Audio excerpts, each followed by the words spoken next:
Teh dia untuk keluarga. Satu-satunya teh celup manis bebas gula. Tinggal seduh, celup, lalu nikmati semua manfaatnya bersama keluarga. Sayangi dan lindungi orang terdekat dengan yang manisnya sehat. Teh dia untuk keluarga. Satu-satunya teh celup manis bebas gula. Tinggal seduh, celup, lalu nikmati semua manfaatnya bersama keluarga. Sayangi dan lindungi orang terdekat dengan yang manisnya sehat.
Saya jelas, Dok. Saya Iya. dapat. Jadi mengenai pertanyaan, apa itu sebenarnya vitamin D? Nah, unik banget memang vitamin D. Vitamin D itu bersifat larut dalam lemak. Selain vitamin D yang larut dalam lemak, vitamin lain adalah A, E, dan K. Jadi vitamin yang larut dalam lemak artinya dia bisa diangkut kalau ada lemak. Dia bisa diserap kalau ada lemak. Jadi diet yang stop lemak berlebihan, nah itu juga bisa terjadi kekurangan vitamin D. Dan yang unik lagi, vitamin D itu adalah hormon yang mempunyai sifat aktivitas endokrinnya meningkatkan kalsium serum. Jadi kalau ada vitamin D, penyerapan kalsium itu meningkat. Dan juga homeostasis fosfat. Ini melalui penyerapan usus. Nah, sifat yang lain ini mungkin kalau awam agak kurang ini ya, jelas ya, tapi mungkin untuk teman-teman yang medis ini mungkin perlu untuk masukan, yaitu vitamin D merupakan agent autokrin dan parakrin. Autokrin dan parakrin itu maksudnya Apa tuh, Dok? berkomunikasinya. Jadi autokrin itu berkomunikasi terhadap diri sendiri, parakrin itu sebelahnya, dan endokrin itu komunikasi jauh. Tapi intinya adalah mengatur diferensiasi sel. Jadi pembelahan sel itu diatur oleh vitamin D, pematangan sel, dan sistem kekebalan bawaan atau innate. Artinya kalau nggak ada vitamin D, diferensiasi selnya itu bisa bermasalah. Itu Pak. Dok, ini berarti larut intinya, Dok, saya orang awam, adalah Iya. hormon sifatnya ya. Iya, dan hanya larut dalam lemak. iya, larut dalam lemak. Kalau orang yang kurus, Jadi Dok, juga nggak ada lemaknya, susah juga, Dok. Gimana? kalau orang kurus Pertanyaan. kalau orang kurus kurang makan, kurang vitamin, kurang mineral, kurang semuanya. Jadi harus makan yang banyak supaya mendapatkan semuanya. Itu, Pak. Nah, sebagai keterangan tambahan bahwa vitamin D itu kalau kita tahu vitamin D, sekedar vitamin D, tapi ada bentuk-bentuknya yang sering dijumpai itu namanya D2 atau ergokalsiferol dan D3 itu kolekalsiferol. Ada D2 dan D3 gitu, Pak. Oh, jadi vitamin D sebenarnya ada D2 dan D3. Seperti vitamin B ada B kompleks, B2, B apa lagi itu. Kurang lebih seperti itu, Dok. Itu beda. Beda Karena lagi. kalau B2, B3 itu memang B-nya itu berbeda, tapi kalau vitamin D itu bentuknya yang berbeda. Oke. Jadi tetapi tetap vitamin D. Silakan, Dok. Lanjut.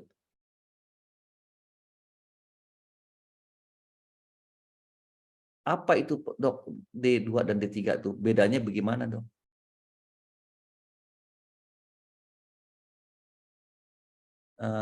Nggak ada kedengaran suaranya, Dok.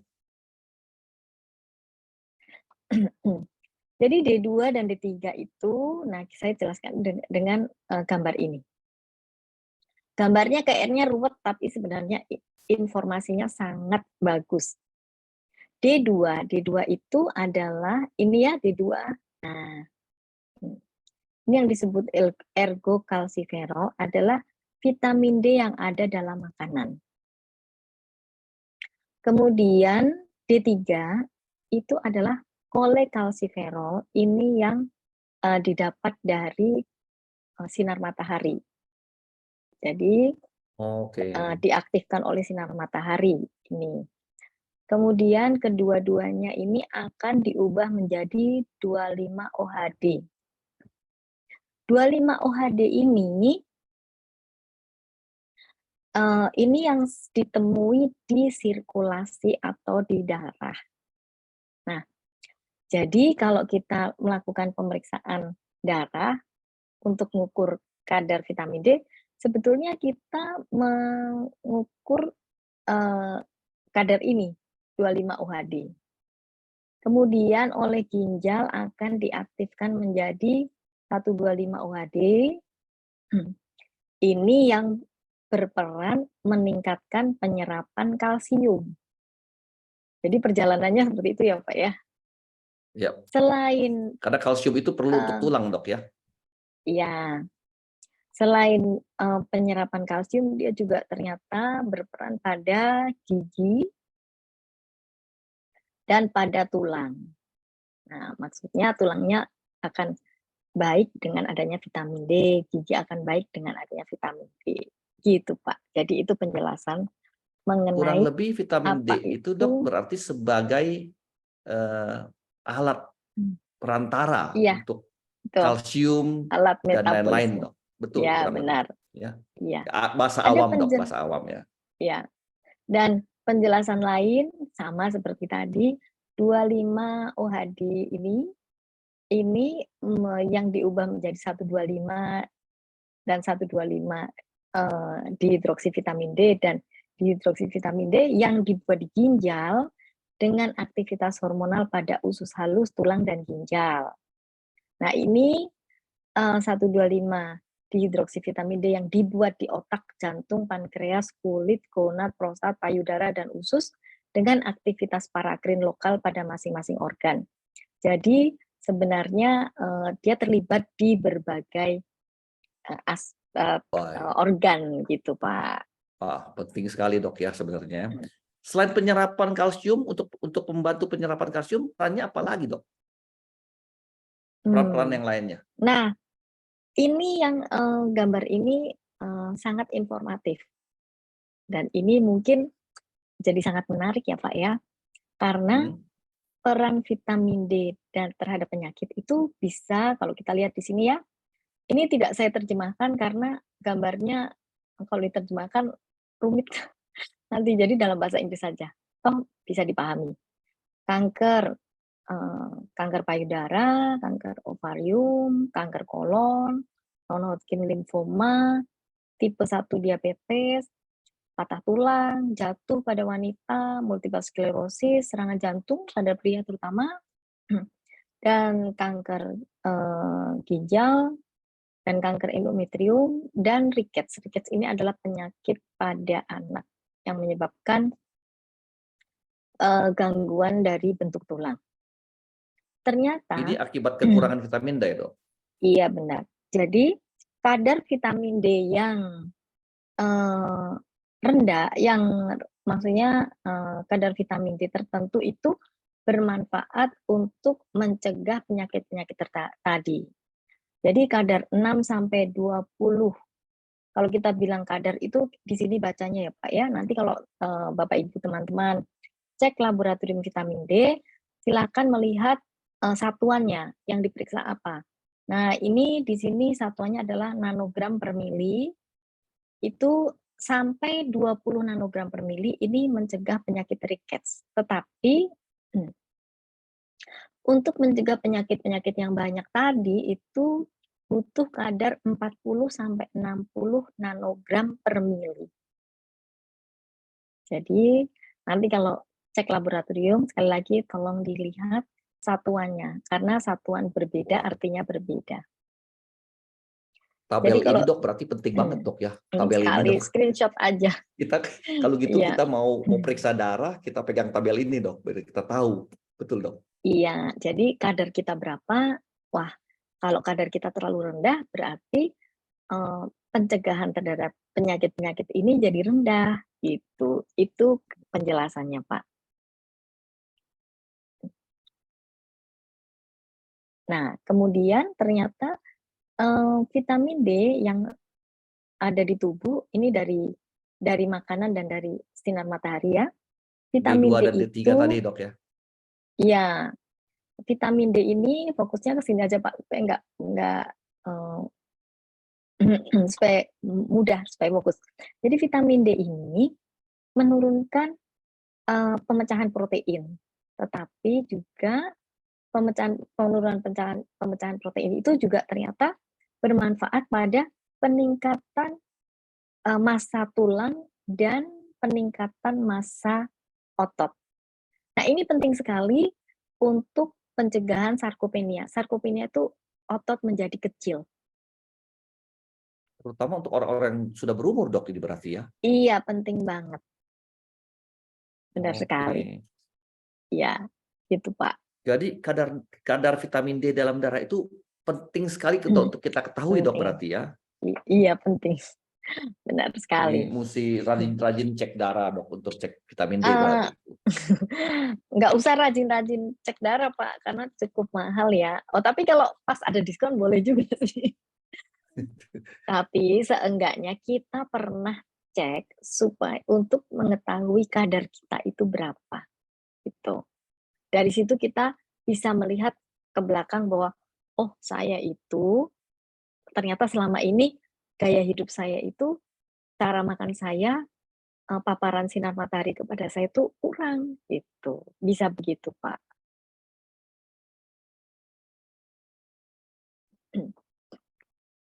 Jadi kadar vitamin D dalam darah itu penting berapa banyak, Dok, harus kita mengkonsumsi vitamin D itu? Nah, kalau kita bicara mengenai berapa banyak, sebenarnya kalau seperti tadi ya, kadar vitamin D serum dan kesehatan, itu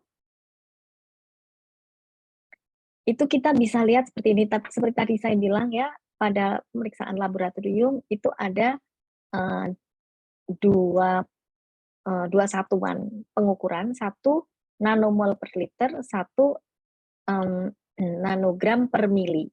Jadi nanti tolong dilihat lagi satuannya supaya nggak salah mengartikan. Kurang Oke, ada dari dua ukuran, Dok, ya? 12, iya, kurang dari 30 atau kurang dari 12, terkait kekurangan vitamin D dapat menyebabkan rakitis pada bayi dan anak dan osteomalasia pada dewasa. Ini masalah tulang. Pada bayi itu nanti pertumbuhan tulangnya terganggu, yang kakinya bisa O atau bisa X tuh ya, yang dulu zaman dulu pernah kita dengar-dengar. Kalau pada dewasa osteomalacia itu jadi menuju ke pengeroposan tulang. Kadar 50 sampai kurang dari kadar 30 sampai kurang dari 50 atau 12 sampai kurang dari 20, ini dengan satuan yang berbeda, dianggap tidak cukup untuk kesehatan tulang dan secara keseluruhan pada orang sehat. Jadi orang sehat tuh nggak cukup gitu ya. Kalau lebih dari 50 atau lebih dari 20 cukup untuk tulang dan kesehatan secara keseluruhan. Nah, kalau lebih gimana? Berlebihan ternyata juga tidak baik, karena lebih dari 125 nanomol per liter atau lebih dari 50 nanogram per mililiter kemungkinan timbul efek samping. Semakin tinggi, semakin berisiko untuk timbul efek samping, Pak. Kalau kita kelebihan dengan konten vitamin D dalam tubuh kita. Iya benar. Kadarnya terlalu tinggi itu malah menjadi tidak baik. Oke, bahaya dok. Iya, tidak, yang jadi nggak baik. Ya, jadi kalau untuk anak-anak juga punya kadar sendiri ya Pak ya. Jadi kalau kurang dari 5 nanogram per mili, ini kekurangan berat, defisiensi itu kurang. Jadi kalau kurang dari 20 itu kurang. Kalau kurang dari 5 nanogram per mili itu kurang banget gitu defisiensi berat. Ini Yang cukup tuh tabel untuk anak-anak dok. iya, tapi untuk anak-anak. Normal 30 sampai 100 nanogram per mili. Ini kadar yang diharapkan, yang ini yang normal ya, yang di dalam darah. Gitu Pak. Oke. Supaya mencapai kadar yang kita perlukan untuk mengkonsumsi vitamin D berapa dok? Udah, saya sering dengar makan ini 10.000, makan 2.000, makan 5.000. Yang benar yang mana dok ini? Tapi kan kadar kita di tubuh hanya perlu tadi Pak dok, hanya 100 nanomililiter misalnya, nanogram gitu. Iya, kalau kita mundur ini ya, Nah, itu kita dia. sekitar di atas 20 gitu aja ya, sudah cukup. 20 sampai 50, udah cukup Untuk kadar kesehatan kita, tidak perlu konsumsi vitamin D lagi. Oh bukan, sebenarnya kalau mengenai konsumsi vitamin D, gini, kita mendapatkan vitamin D itu dari makanan dan sinar matahari. Nah, kebutuhan kita sehari-hari itu seperti ini. Usia 0 sampai 3 tahun, itu kalau di Indonesia kita lebih familiar pakai International Unit ya, IU ya. Jadi kalau 0 sampai 3 tahun itu butuhnya 400 IU. Kalau 4 sampai 64 tahun tuh 600 IU, di atas 65 tahun tuh 800 IU. Nah, dengan konsumsi seperti ini, kadar kita seharusnya itu normal, gitu Pak. Jadi konsumsi seperti kebutuhan kita seperti ini itu harusnya kadar kita tuh normal. Normal tuh berapa sih? Ya normal tuh tadi yang ini, yang di sini ya Pak ya, lebih dari 20 nanogram. Itu yang kita harapkan. Iya. Nah, iya, teman-teman yang menyaksikan ini banyak angka-angka bertebaran di sini, jadi tidak usah khawatir karena ini ada rekamannya ya. Nanti tinggal pelan-pelan dibaca lagi rekamannya, kita kirimkan supaya bisa mengerti ini keperluan-keperluan berapa banyak yang harus kita konsumsi untuk vitamin D. Silakan lanjut dok. Iya. Kita dapat vitamin D dari mana dok? Nah, dari makanan dan sinar matahari. Kalau kita lihat dari makanan ya, kita lihat nih makanan. Kalau kita mengkonsumsi cod liver oil 1 sendok teh, 1.300. Mundur lagi ya supaya nggak lupa bahwa kebutuhan orang dewasa itu sekitar 600 international unit, 600. Untuk orang normal. Ya, kebutuhan sehari-hari orang dewasa. Ya. Kemudian kalau kita makan salmon 300 gram itu cuma 500. Sedangkan sekali makan kita biasanya cuma 100. Anjuran makan sehat. Ya bisa sih makan 1 kilo, tapi nanti over kalori malah dampaknya jadi obesitas, kolesterolnya naik, trigliseridnya naik. Jadi makan yang normal itu lauk itu sekitar 50 gram sampai 150 gram. Jadi kalau makan salmon cuma 100 gram, ya sebetulnya belum sampai 600. Harus dilengkapi dengan makanan-makanan lain. Nah, ini pun salmon. Coba kalau kita lihat jamur, setengah mangkuk cuma 300. Susu kedelai 100 sampai 140 itu satu cangkir. Ikan kaleng sarden itu 2 ekor ya. Itu 46.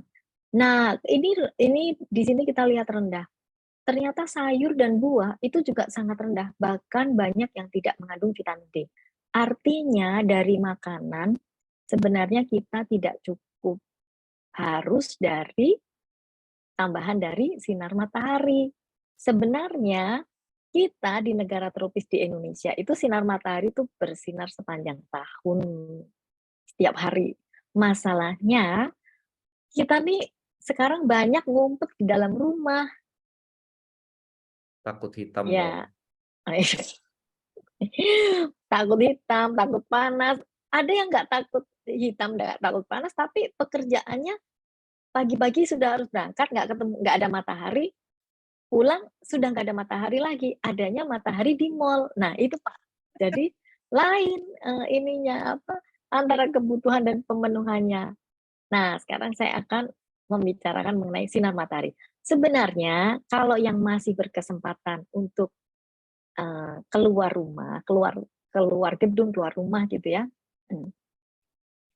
dapat sinar matahari itu nggak susah karena yang penting tahu rumusnya bahwa sinar matahari untuk mendapatkan vitamin D itu adalah dari jam 10 pagi sampai jam 4 sore.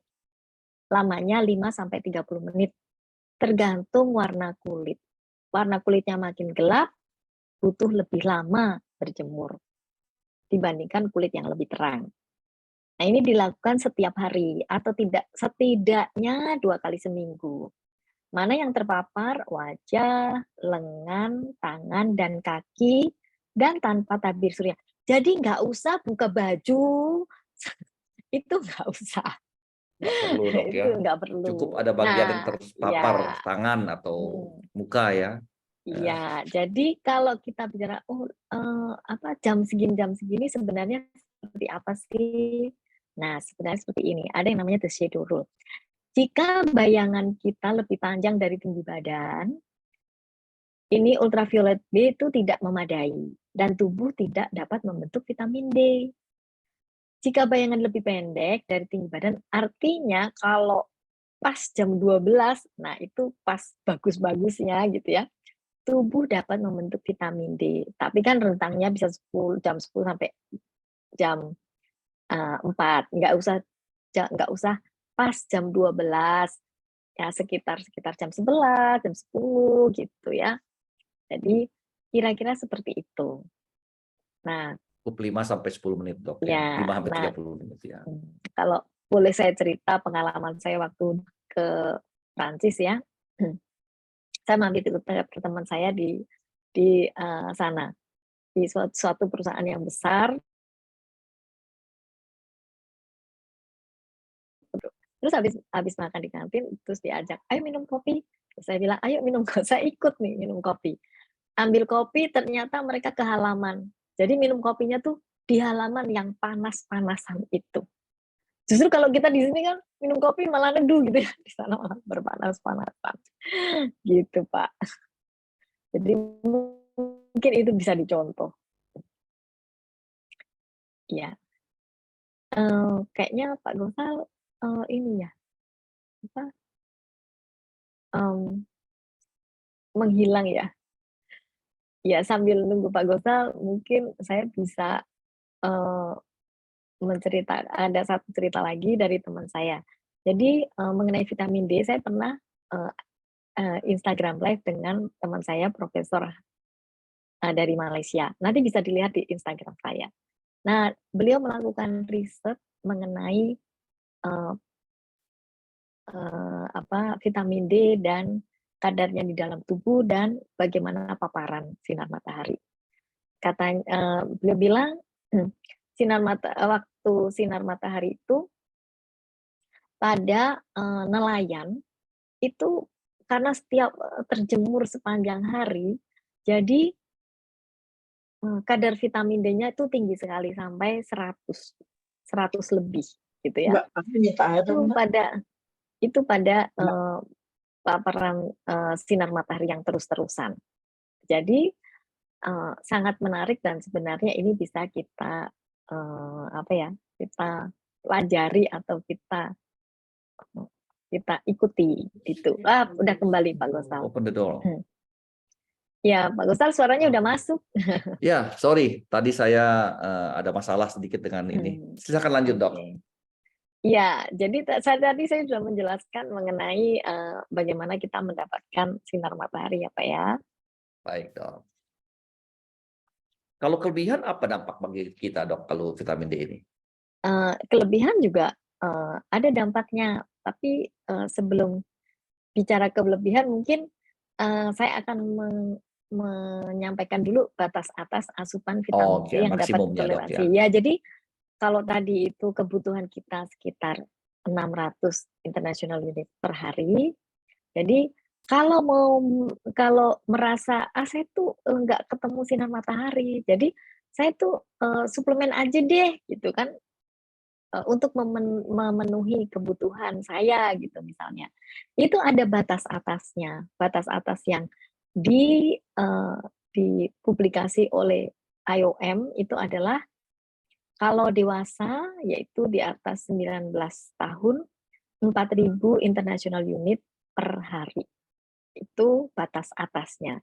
Jadi minum ribu-ribuan itu sebenarnya tidak dianjurkan. Minum ribu-ribuan dianjurkan hanya oleh dokter yang menangani. Jadi kalau ingin memenuhi kebutuhan sehari-hari ya jumlahnya sesuai dengan kebutuhan yang tadi 600. Makanya di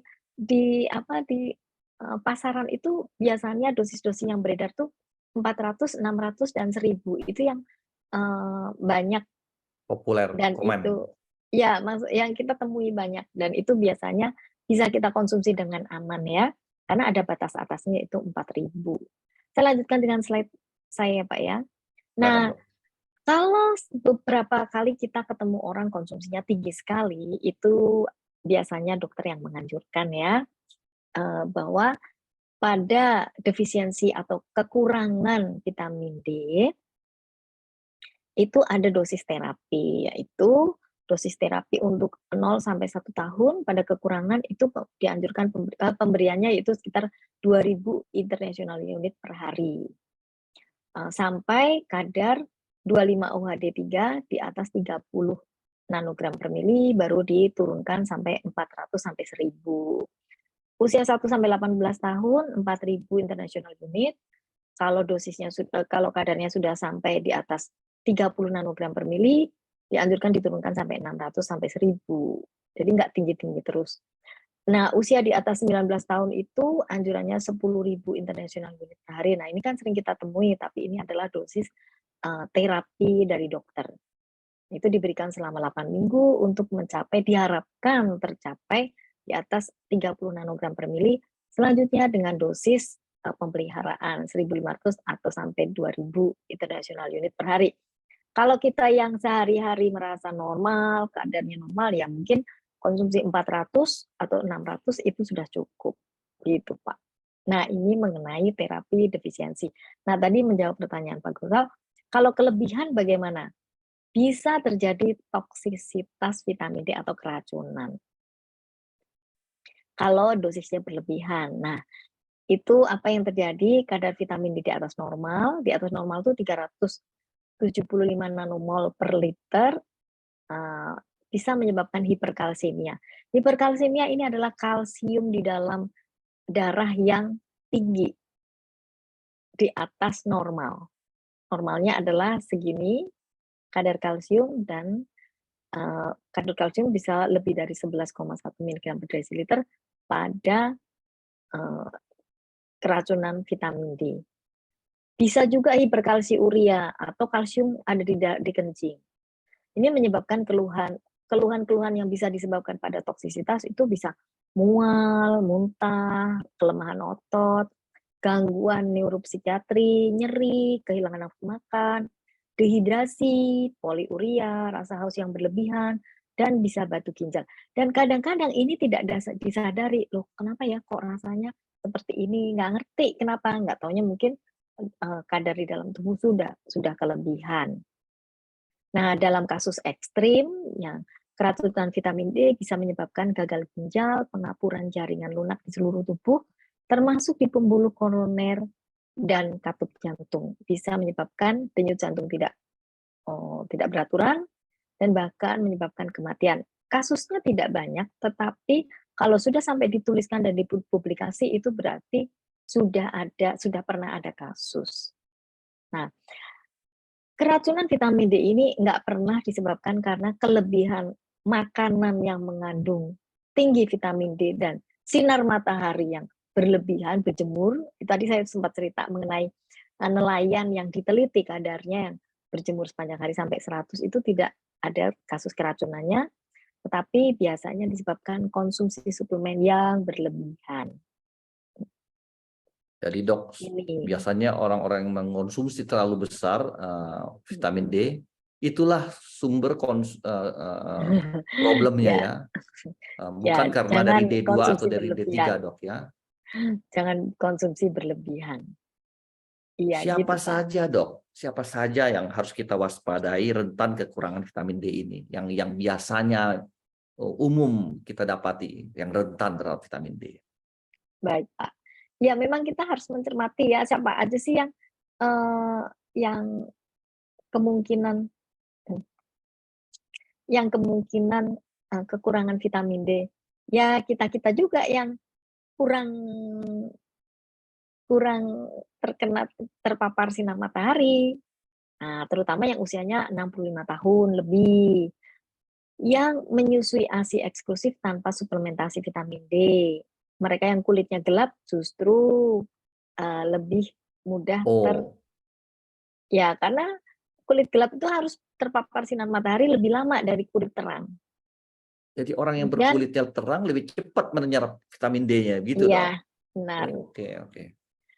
Nah, terus ya ini paparan sinar matahari yang nggak cukup, penggunaan obat yang mengubah metabolisme vitamin D, misalnya anti kejang, glukokortikoid, ini biasanya nanti silakan dikomunikasikan dengan dokternya, pertanyakan.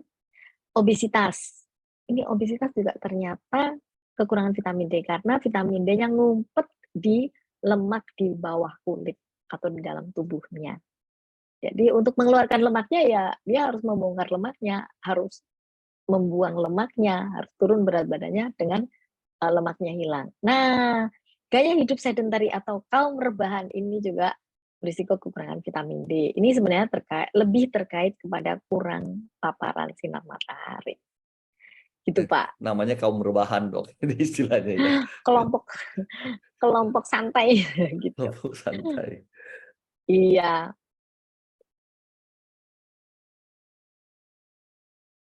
gitu, Pak. Nah, Ya. interaksi obat ini mungkin nggak menarik ya untuk awam, tapi saya akan sebutkan masalah supaya pada konsumsi vitamin D itu berhati-hati dan tolong ditanyakan ke dokter juga. Jadi hati-hati mengkonsumsi vitamin D bersamaan dengan obat IPA ini, Orlistat, fat blocker ini untuk obat-obat diet biasanya. Kemudian statin, obat kolesterol, steroid ini ya. Nah, konsumsi obat yang menyebabkan buang air kecil itu tiazid diuretik. Ini juga ada interaksinya. Jadi nggak sangat aman kalau konsumsinya berlebihan, tapi dosis tadi di bawah kebutuhan sampai 600 international unit itu sebenarnya masih aman. Itu Pak. Baik dok. Untuk mengatasi ini semua bagaimana Pak Bu Dokter harusnya kita Iya. menyikapi ini semua? Ya, nomor 1 adalah pola makan gizi seimbang. Tadi di awal saya sudah sampaikan, konsumsi vitamin D kalau tidak ada lemak yang bersama dengan makan, itu juga vitamin D-nya tidak bisa diserap. Kita juga tidak bisa mengandalkan 100% dari suplemen, tetapi tetap harus dari makanan. Meskipun tidak cukup karena harus dicukupi dengan sinar matahari. Nah, sinar matahari itu yang terpaksa kalau tidak ketemu matahari ya kita dari suplemen. Tapi pola makan gizi seimbang itu adalah standar, yaitu makan 3 kali sehari, selingan 2 sampai 3 kali dengan pola makan dengan komposisi makan seperti yang ada di piring, yaitu makanan pokok, bahan makanan sumber karbohidrat, nasi, mie, bihun, roti, kentang, ubi, singkong, gitu ya. Talas juga termasuk di sini. Nah, kemudian, lauk secukupnya ya, karena kita sudah tidak, kalau orang dewasa kan nggak pertumbuhan lagi, jadi hanya butuh untuk maintenance. Kemudian buah-buahan secukupnya, jadi buah-buahan tuh nggak usah berlebihan lah. Misalnya, saya mau makan buah lagi enak, banyak banget, di jus, supaya dapat semuanya, ya itu nggak perlu, karena kita cuma butuh buah 1/6 dari, isi piring. Nah, sayur nih yang sering kurang. Nah, makanya selalu ada anjuran, makan sayur ditambahi ya, karena memang konsumsi sayur di Indonesia itu, sangat rendah. Kapan-kapan kita kalau bahas sayur, nah kita bisa bahas seberapa rendah sih konsumsi sayur orang Indonesia. Ya ini Pak, jadi Baik, pola makan Dok. gizi seimbang yang, Iya, eee, dasarnya dari cukup. makanan. Terima kasih, dokter. Cukup panjang nih malam ini ceritanya tentang vitamin D ya. Saya pikir bisa singkat, tapi ternyata lebih panjang dari biasa-biasanya, Dok. Mmm. Biasanya kita 30 menit lebih, ini 40 menit kita belum selesai. Berarti cukup kompleks untuk tahu mengenai vitamin D ini. Kita akan masuk. Terima kasih, Dok, atas penjelasannya. Ada yang Terima bertanya, tadi kasih. saya lihat pertanyaan, boleh Kak kirim untuk bahan presentasi ini? Tadi saya bilang, sudah sampaikan bahwa ini ada rekamannya, jadi siapapun yang ingin menerima rekamannya silakan menghubungi hotline kami, nanti kita sampaikan hotline itu, pasti dikirimkan melalui WhatsApp atau email kepada orang-orang yang membutuhkan rekaman dari presentasi Bu Dokter malam ini. Kita akan masuk kepada question and answer ini ya, Q&A ya. Seperti saya sampaikan, jangan meninggalkan tempat karena setelah ini ada pembagian hadiah. Orang-orang yang bertanya pertanyaan paling bagus yang akan mendapatkan hadiah. Tim dari NutriHealth Indonesia yang akan menyampaikan siapa pemenangnya, 10 orang nanti ya. Jadi tetap di tempat, hadiahnya menarik. Ya. Saya akan mulai langsung dengan pertanyaan nomor 1 dari Bu Teti yang kebetulan adalah saya cukup kenal Ibu Teti ini lama. Pertanyaannya silakan dibaca Bu Teti.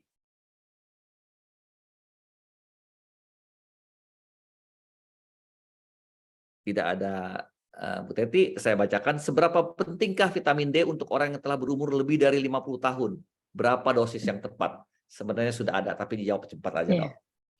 Iya, jadi penting banget ya, tadi ada beberapa slide yang sudah, saya sebutkan dan, eee, nggak cuma hanya untuk umur 50 tahun ya, tetapi juga, semua umur gitu ya. Jadi Betul. dan berapa dosis yang tepat sebenarnya bukan, kalau kita bicara kebutuhan, itu kebutuhannya itu sekitar 600 international unit ya, sekitar 600 IU itu kebutuhan kita. Nah, kebutuhannya harus dipenuhi dari makanan dan dari sinar matahari, itu Pak. Baik, Dok. Rasanya tadi ada di rekamannya Bu Teti. Silakan Ada. nanti minta rekamannya. Oke, pertanyaan nomor 2, Bu Ria, silakan dibacakan. Halo, Bu Ria. Tidak ada respon, saya bacakan. Sebaiknya minum vitamin D diikuti dengan menu apa? Apa waktu terbaik? Iya, ini Diikuti penting dengan menu sekali. apa? Benar, penting sekali, pertanyaan ini. Bersama dengan makan, terutama makanannya yang mengandung lemak, itu. Jadi kalau, eee, misalnya, makanan yang, sangat sedikit lemak, dia juga akan penyerapannya sedikit. Oleh sebab itu seringkali dianjurkan makan siang atau bersama makan malam. Baik, Dok. Jadi kalau orang, Dok, mau makan bakso yang saya nggak mau minyak, saya rebus aja, direbus aja semuanya, nggak pakai minyak sama sekali. Susah dong, Dok, Eee untuk menyerap vitamin D-nya. iya, tetapi jangan khawatir karena kalau konsumsi makannya itu, bahan makanan sumber proteinnya itu ada, di situ juga sudah mengandung, minyak atau lemak. Pertanyaan kedua dari Bu Ria saya bacakan juga. Apakah kelebihan vitamin D bisa menyebabkan panas dalam atau sariawan? Sebenarnya Ini mitos kan kayaknya. bukan panas dalam atau sariawan, tapi kalau terjadi toksik itu tadi udah disebutkan ya, bisa mual, muntah. Tapi keluhannya itu biasanya tidak sangat jelas, tapi kalau sudah diukur baru ketahuan, oh ini kelebihan gitu. Ya, keluhan-keluhan Iya. yang nggak Seperti yang jelas tadi itu. dok, seperti tadi tahu-tahu kita batu ginjal gitu dok ya, karena kelebihan Bisa vitamin D. karena ya bisa, tapi tidak selalu batu ginjal disebabkan oleh Iya, eh, apa vitamin D yang berlebihan. baik dok. Pertanyaan nomor 3 oleh Bu Ellen Cahyadi, silakan dibacakan Bu Ellen. Apakah Bu Ellen ada sini hadir? Banyak yang malu-malu nggak mau bacakan pertanyaannya nih. Tidak ada respon, saya bacakan. Apakah kekurangan vitamin D dapat tergantikan dengan berjemur matahari setiap hari, dok? Ya, tadi sudah disampaikan bisa sebenarnya, dok ya. Tergantung Pak. Kalau untuk pemenuhan kebutuhan itu harus dipenuhi dari harus dari vitamin D yang ada di makanan dan berjemur. Tapi kalau kadar vitamin D sudah masuk ke kekurangan atau defisiensi, ini memang sudah harus diterapi dengan suplemen vitamin D dan resep dokter. Oke, jadi kita check up darah, ternyata kita hanya 25 miligram miligram, dok. Nanogram. 25 di bawah Nah, berarti ya. ya, Kita harus betul. diterapi mungkin dengan 1000 IU. Itu nggak boleh terapi sendiri. Ya saya tadi kan dengar dari dokter ada itunya Ya, dok, ada tadi tabelnya tadi ya dokter benar. kasihkan. Oke, saya ke pertanyaan berikutnya itu adalah dari Budina Andiani Putri. Budina, hadir di sini Budina? Hadir Pak Gosal. Ayo silahkan tanya Budina. Iya Pak Gosal, Bacakan. siap. Selamat malam Dokter Lucy. Selamat malam Bu Dina, silakan Bu. Izin bertanya ya dok. Silakan Bu. Berapa dosis suplemen vitamin D yang dibutuhkan untuk bumil dan busui dokter? Terus yang kedua, apakah anak umur 1 tahun plus, ini anak saya, butuh tambahan konsumsi suplemen vitamin D? Itu aja sih dok. Baik, pada orang wanita hamil itu tidak ada anjuran tambahan, jadi sama seperti orang dewasa. Nah, itu harus dipenuhi. Dan kalau anak juga harus dipenuhi dari makanan dan yaitu sinar matahari. Tetapi pada anak itu agak susah ya, vitamin D itu kan sudah sering ada suplemennya, dan pada anak-anak sering diberikan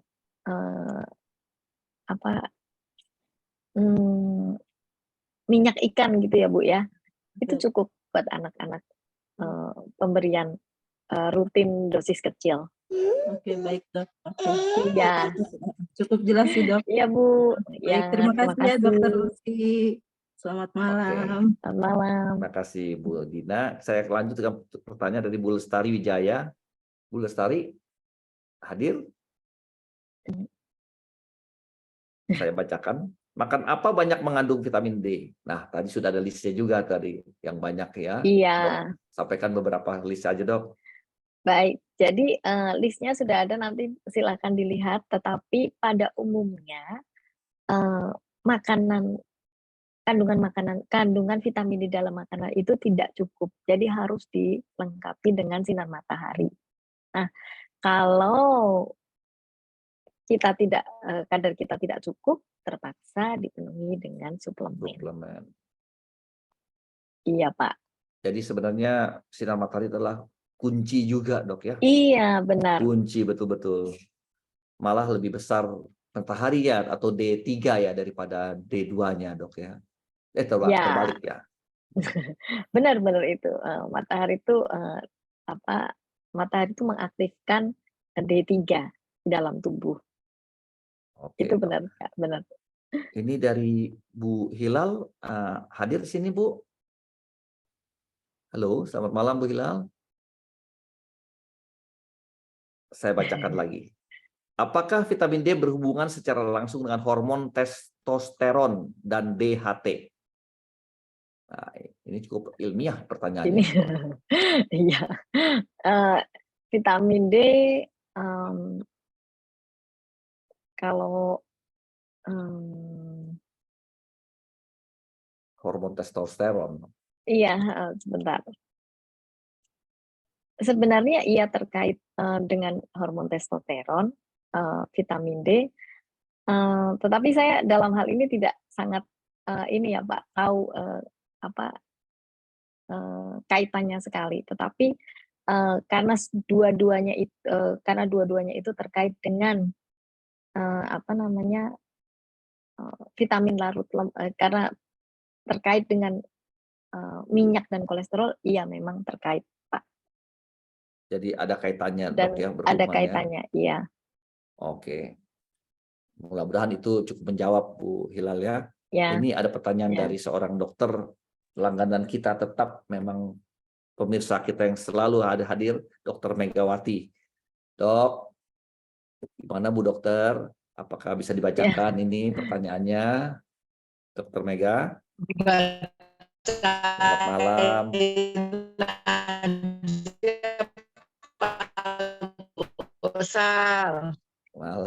Malam. Silakan Selamat malam, bacakan Dok. Dok. Pak Gosal yang bacain aja. Oh, oke. Ini memang adanya agak putus-putus juga dari sana nih. Apakah penderita diabetes boleh minum vitamin D dan berapa dosis terbaik, Dok? Nah, ini kaitannya dengan penderita diabetes. Iya.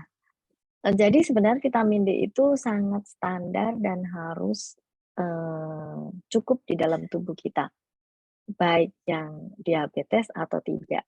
Tapi kalau yang ditanyakan adalah suplemennya, tergantung berapa kadar vitamin D di dalam tubuh kita. Kalau termasuk defisiensi atau kurang, sudah harus diberikan dosis terapi. Kalau belum, kita bisa dosis maintenance gitu. Jadi ya kita harus tahu berapa kadar kita gitu. Jadi harus tahu dulu kadar kita, mesti cek lab dulu, Ya. Dok ya. Iya benar itu. Ya memang dasarnya kalau kita mau makan segala macam suplemen, sebenarnya memang kita harus cek darah rutin untuk mengetahui apa kita kekurangan apa, yang mana. Nggak main makan aja, Dok, betul ya? Iya, tapi kalau misalnya untuk mencegah, karena wah saya tuh jarang ketemu sinar matahari gitu ya, kerja di dalam rumah terus, ya boleh sih untuk konsumsi suplemen, tapi dosisnya ya tadi sekitar Yang cukup-cukup aja, 400 sampai 1000, Dok ya. 400 sampai 600 anjurannya. 400 aman lah itu ya buat kita ya. Oke. Itu yang paling aman. Ya, kita lanjut ke pertanyaan nomor 8, Ibu Aulia Dewi Pratiwi. Ibu Aulia hadir? Apakah bisa dibacakan pertanyaannya?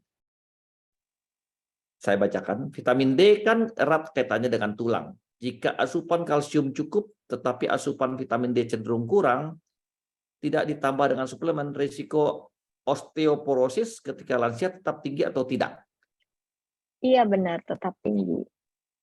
Dan tetap tinggi dan karena juga penyerapan kalsium itu dipengaruhi oleh vitamin D. Jadi kalau asupan kalsiumnya cukup, vitamin D-nya rendah, penyerapannya yang mungkin bermasalah jadinya. Oh, bisa terjadi seperti itu, Dok? Orang kalsiumnya tinggi tapi vitamin D-nya rendah. Asupan kalsiumnya tuh tinggi, tapi kadar vitamin D-nya rendah, jadi menyerapnya jadi kurang banyak. Bukan kalsium di dalam darah. Bukan kalsium dalam darah, Mak. Ya, ini kan maksudnya kalsium. Kalsium yang dikonsumsi itu udah banyak, udah tinggi, tapi percuma. Percuma karena bukan percuma. Rendah. Bukan percuma, tapi kurang tinggi. Kalau kurang tinggi kalsium, vitamin. Ya, kalau asupan kalsiumnya rendah lebih parah lagi gitu. Oke, Dok. Ya mudah-mudahan Iya. menjawab tuh dok ya. Iya. Pertanyaan berikutnya dari Bu Intan Dewi. Bu Intan, halo. Oke, saya bacakan. Bagaimana sinar matahari mempengaruhi sintesis vitamin D di tubuh? Dan apakah orang yang cukup terpapar sinar matahari masih perlu mengonsumsi suplemen vitamin D? Iya, jadi vitamin D di dalam tubuh itu akan diaktifkan oleh sinar matahari, ya, ultraviolet D. Nah, orang yang cukup terpapar sinar matahari, ya nggak perlu kalau kadarnya itu sudah normal.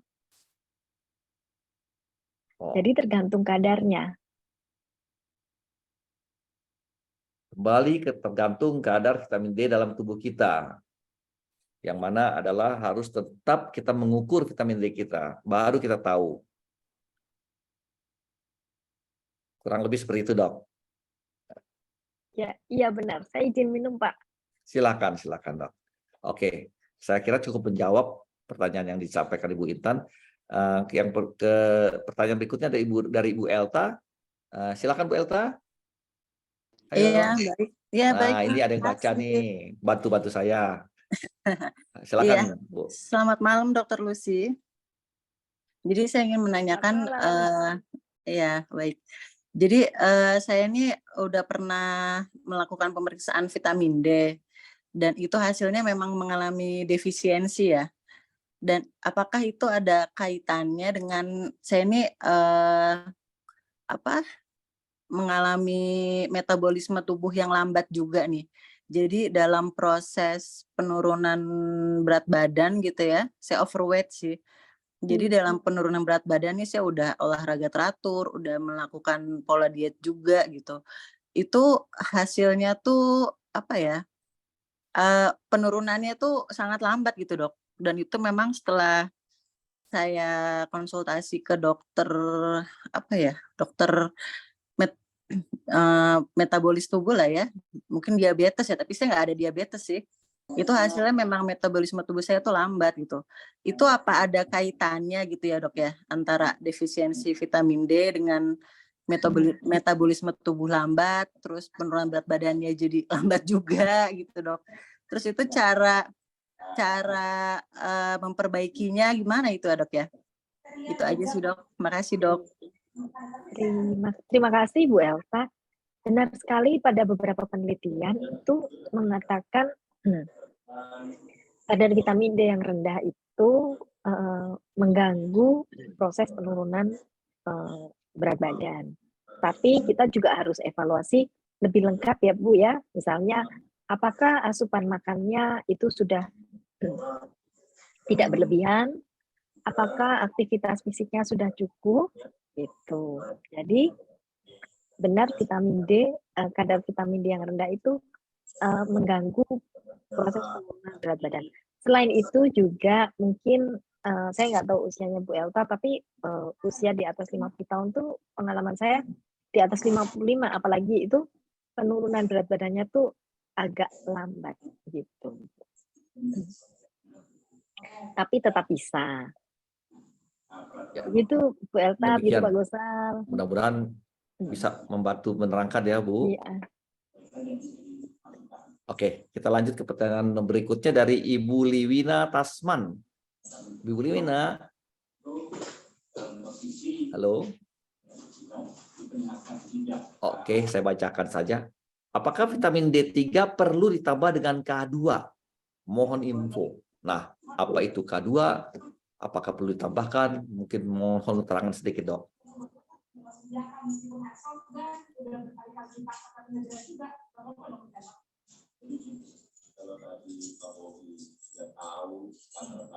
Nggak kedengeran, Dok. Bu Dokter, ini kena mute deh kayaknya. Bisa diulangi, Dok? Tadi kena mute. Masih nggak kedengeran, Dok? Halo? Masih nggak kedengeran, Dok? Ah iya. Nah, baru Dia dengar. termute. termute ini benar Ya, sekali. silakan dok. Iya benar. Konsumsi vitamin D itu baik jika disertai dengan K2. Itu benar sekali. Karena vitamin K2 itu apa ya? Itu adalah penting pada metabolisme dengan kita interaksi dengan vitamin D. Jadi ada baiknya dikonsumsi bersama. Tapi ini sebaiknya dikonsultasikan dengan dokter pada waktu mau mengonsumsi, apalagi bersama-sama, apalagi dosis tinggi gitu. Baik. Gitu Pak. Mudah-mudahan jelas Bu Liwina ya. Iya. Oke, saya lanjutkan Pak Redi mungkin ini, atau Ibu atau Pak, saya kurang paham ini, tapi saya panggil Pak Redi aja. Silakan Pak. Halo. Oke, saya bacakan. Untuk memiliki faktor genetik orang tua yang memiliki penyakit diabetes, bagaimana peran vitamin D dalam mencegah penyakit diabetes? Untuk yang memiliki faktor genetik orang tua yang memiliki penyakit diabetes, bagaimana peran vitamin D dalam mencegah penyakit diabetes? Nah, itu. Iya, benar dari beberapa penelitian itu dikatakan bahwa kadar vitamin D yang cukup itu mencegah terjadinya penyakit diabetes, tetapi terutama adalah diabetes tipe 1, karena diabetes tipe 1 itu insulin yang dihasilkan itu tidak cukup gitu ya. Nah, ini lebih terkait pada pematangan dan pembentukan sel pada saat bayi dan anak, lebih ke situ. Kalau diabetes tipe 2 lebih lain lagi penyebabnya. Mudah-mudahan jelas ya. Ya, Pertanyaan kedua dok. Untuk orang tua lansia yang memiliki penyakit diabetes, bagaimana peran vitamin D dalam mencegah maupun mengatasi penyakit osteoporosis? Nah, ini orang tua, sudah tua, terus kemudian punya diabetes. Bagaimana peran vitamin D, dok? Jadi kalau pada kekurangan vitamin D ini memang harus di terapi. Kemudian kalau pada diabetes ya harus diterapi diabetesnya. Jadi diterapi diabetesnya dan tetap mengkonsumsi suplemen, dok, maksudnya kalau gitu. kekurangan vitamin D harus diberikan suplemen untuk meningkatkan kadar vitamin di dalam darah supaya normal. Dan pada diabetesnya harus dilakukan tata laksana dengan baik, misalnya dengan obat, aturan makan dengan baik. Nah, kemudian untuk mencegah osteoporosis ini selain terkait dengan vitamin D, juga terkait dengan konsumsi kalsium. Tadi vitamin D terkait dengan kalsium. Nah, osteoporosis sendiri terkait dengan tabungan masa tulang di masa muda. Nah, pada saat kita sudah tua, itu tulang akan perlahan-lahan akan mengeropos, tapi kita berharap keroposnya itu nggak cepat-cepat banget gitu. Oleh sebab itu bisa dicegah dengan konsumsi kecukupan vitamin D dan kecukupan kalsium. Nah, kemudian selain dari itu juga kita harus tidak hanya terpaku pada itu, tetapi selain dari tadi yang vitamin, kalsium, tentu saja osteoporosis juga harus aktif bergerak atau berolahraga, karena itu juga salah satu mencegah osteoporosis. Jadi olahraga yang benar, nah itu, atau jangan rebahan terus, itu juga sangat penting untuk mencegah osteoporosis. Ya, baik dok, terangan cukup jelas rasanya. Apapun penyakit itu, kalau kita diamkan, osteoporosis bisa datang. Ya. Kalau punya penyakit diabetes harus diobati penyakit diabetesnya, atau direndahkan gula darahnya, vitamin D kurang ya tetap dikonsumsi dan olahraga, sehingga menghindari osteoporosis lebih baik ya. Baik dok, kita ke pertanyaan berikutnya dari Ibu Eli Arsita. Bu Eli, silakan bacakan Bu Eli. Wah, ini teman sejawat saya, Nah, teman apalagi teman mengajar sejawat, ayo nih. dong bersuara sedikit sehingga bisa say hello. Oke, Bacakan tidak aja, ada. Pak. Nah, itu suaranya. Silakan. Oke, saya bacakan. Apakah pasien obesitas perlu suplemen vitamin D? Apakah sangat membantu penurunan berat badan ke ideal? Jika berat badan belum turun, apakah karena kadar vitamin D optimal belum tercapai? Wah, ini Ya. obesitas yang berkaitan dengan vitamin D, dok. Silakan. Iya. Jadi sebenarnya nih, beliau nih teman sejawat saya, dokter juga, dan sebenarnya ahli juga. Dokter Iya. Eli ini. Jadi saya akan menyampaikan beberapa riset terakhir aja ya, bahwa benar pada orang obesitas itu kadar vitamin D-nya itu seringkali ditemukan rendah. Terus memang harus disuplemen supaya kadarnya bisa normal dan supaya penurunan berat badan dengan membuang penurunan berat badan, tapi dalam hal ini adalah lemaknya yang hilang gitu ya, bukan ototnya atau airnya, itu juga bermanfaat mengeluarkan vitamin D dari cadangan-cadangan di dalam di lemak tubuh, di adiposa. Jadi memang benar kadar vitamin D yang rendah itu mengganggu penurunan berat badan. Jadi silakan dok cek nanti kalau memang rendah, karena sesama dokter bisa terapi sendiri. Baik, Gitu dok. Pak. Mudah-mudahan dokter Eli cukup keterangan dari dokter Lucy ya, dok. Oke, saya akan lanjut ke pertanyaan berikutnya dari Bapak Makasih, Tanudin Dok. Rustam. Sama-sama, juga Bu dok. dokter. Pak Tanudin. Malam, Dok. Selamat malam. Ayo, Pak Tanudin, Malam, silakan Pak Halo, bacakan. apa kabar Malam. Pak Tanudin? Baik, Dok. Mau Senang tanya, Dok. sekali. Ini kalau bisa kita ngobrol. minum vitamin D Ya. sama bandingkan sama vitamin C, kalau vitamin C kan bisa sembarangan, Dok. Apapun bisa minum. Tapi kalau vitamin D kita perlu berhati-hati. Memang begitu ya, Dok ya? Apa memang sangat bahaya kalau vitamin D kalau kita minum sembarangan ya, Dok? Nggak seperti vitamin C. Karena begini, Dok, anak-anak seperti anak saya yang sudah masih sudah menuju 20, dia sekarang lagi gym, dia ingin minum vitamin D. Tapi dokternya bilang kalau bisa cek dulu lah sebelum vitamin diminum. Nggak boleh sembarangan vitamin C karena vitamin C kan bisa beredar umum, apapun kita minum, tapi vitamin D tolong hati-hati.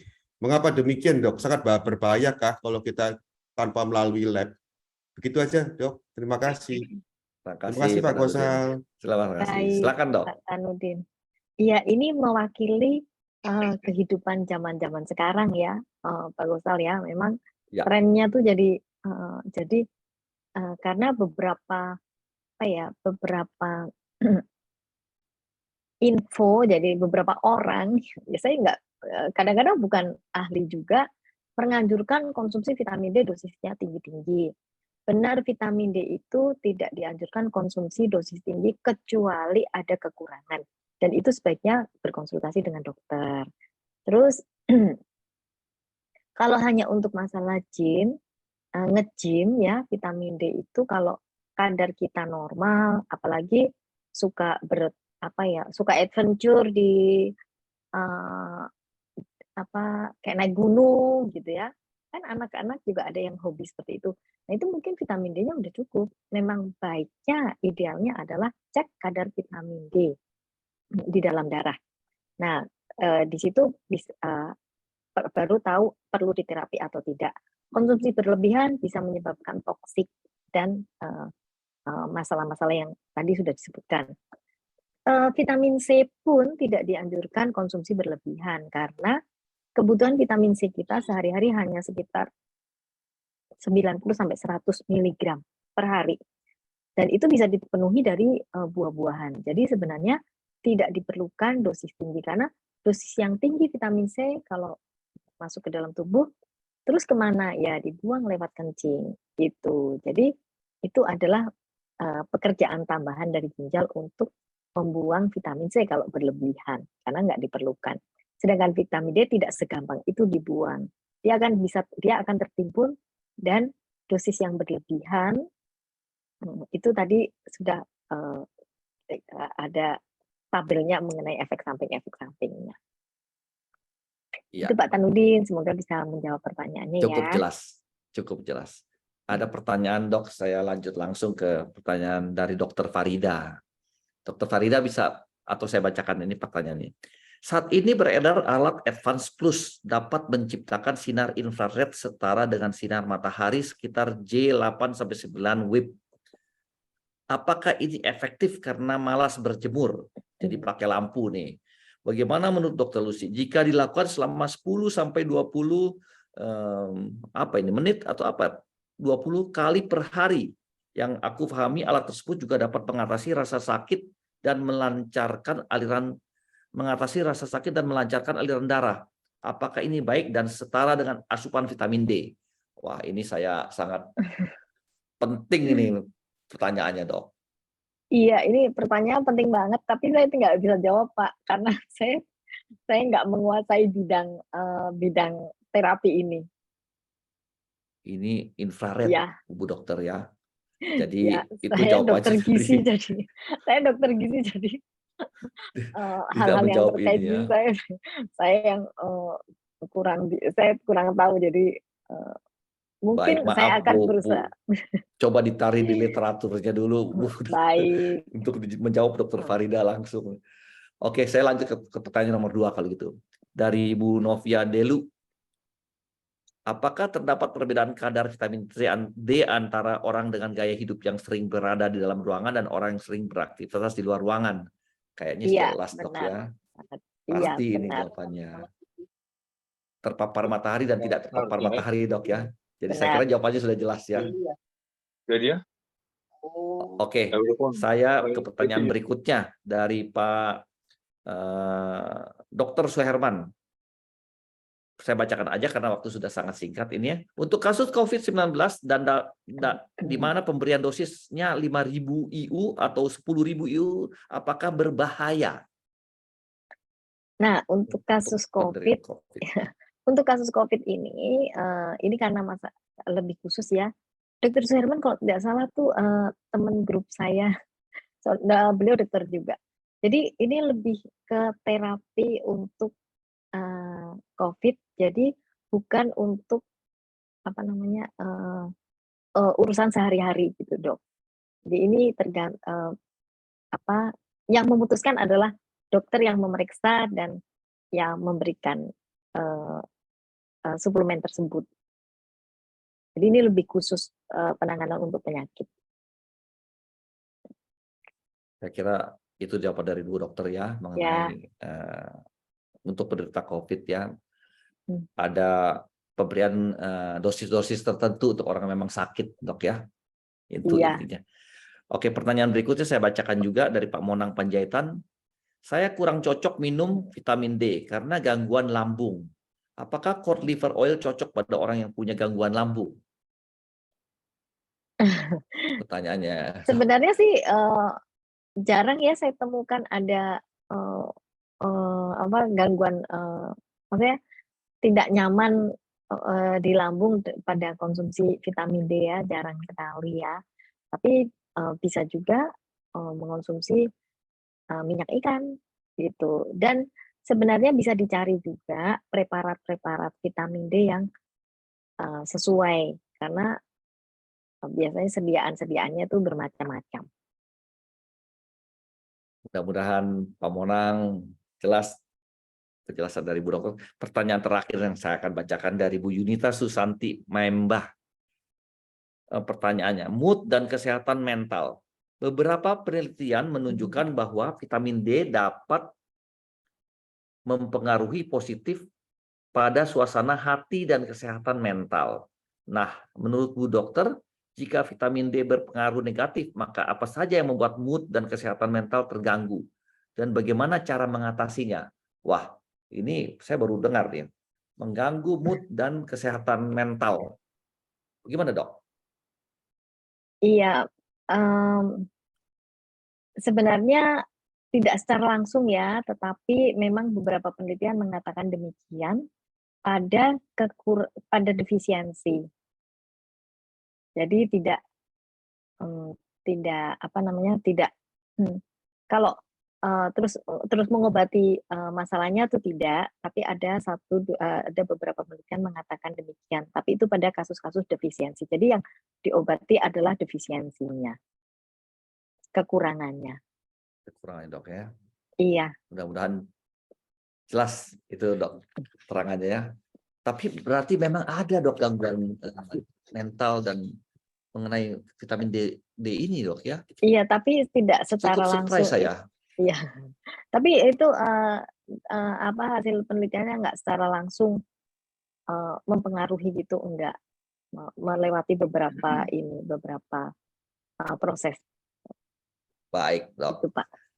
Ya, terima kasih atas semua jawaban-jawaban dan keterangan dari Bu Dokter mengenai pertanyaan-pertanyaan dari kami semua.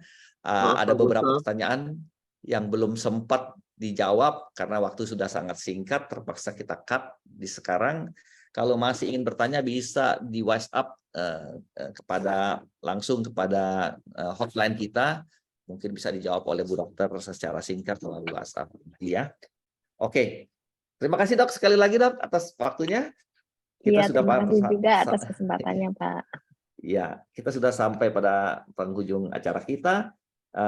Ini seperti biasa, setiap 1 bulan 1 kali kita mengadakan acara ini.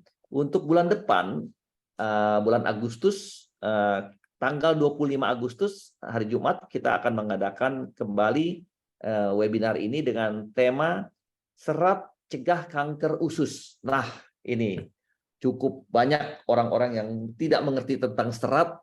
Serat itu untuk apa? Atau sebenarnya serat itu bisa dikategorikan sayur sebenarnya itu, ya, sayuran atau serat. Nah, mohon mungkin dicatat waktunya untuk dapat mengikuti minggu depan tanggal 25 Agustus seperti biasa jam 20. Tetap akan mendapatkan hadiah 10 pemenang hampers dari Teh Dia, dan untuk 10 pemenang dari juga konsultasi gratis dengan Bu Dokter. Itu untuk bulan depan ya.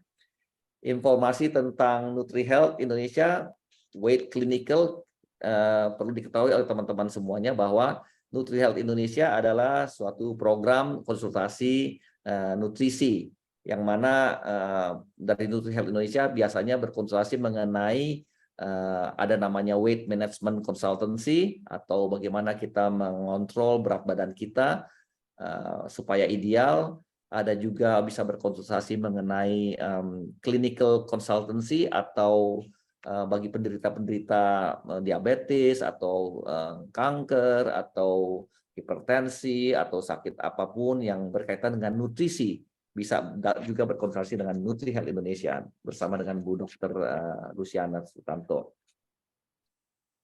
Kita sudah sampai pada penghujung acara kita untuk pengumuman pemenang giveaway.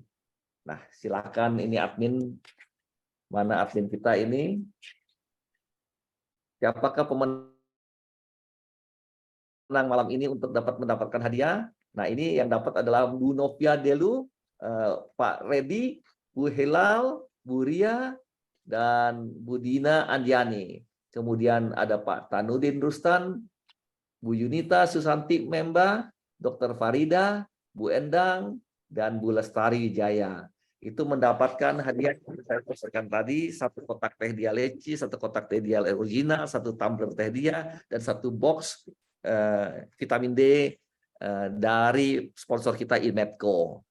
Tolong dicatat nomor hotline kita 081 211 75551, dan menghubungi nomor ini untuk bagi pemenang-pemenang yang sudah keluar namanya di sini. Dan juga bagi teman-teman yang ingin minta rekaman dari presentasi Bu Dokter, catat juga nomor ini 081 211 75551. Disampaikan ke sana, nanti akan dikirimkan apa semua permintaan yang diinginkan oleh pemirsa. kita sampai pada untuk pengumuman giveaway sudah dilakukan. Tolong di screenshot untuk mengingat nomor tersebut. Informasi lebih lanjut sudah disampaikan barusan. Jangan lupa saya juga mengingatkan pada teman-teman untuk follow Instagram Dr. Gizi _Luciana dan NutriHealth Indonesia.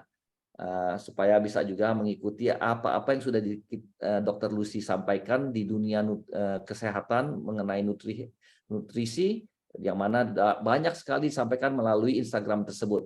Jadi silakan follow untuk NutriHealth Indonesia dan untuk Dr. Lucy _Luciana, Dr. Gizi _Luciana. Demikian sampai malam sampai di sini acara ini saya sampaikan. Salam sehat untuk semuanya. Jaga kesehatan, dan kita berjumpa kembali bulan depan tanggal 25 Agustus. Terima kasih. Selamat malam. Selamat malam Bu Dokter. Selamat malam Bu Pak Ati. Gusar. Selamat malam Mbak Mona. Semuanya. Terima kasih banyak. Semoga bermanfaat. Dr. Lucy. Malam Pak. Malam Terima Pak kasih Gusar. ilmunya. Terima kasih semuanya. Sehat-sehat semua. Amin.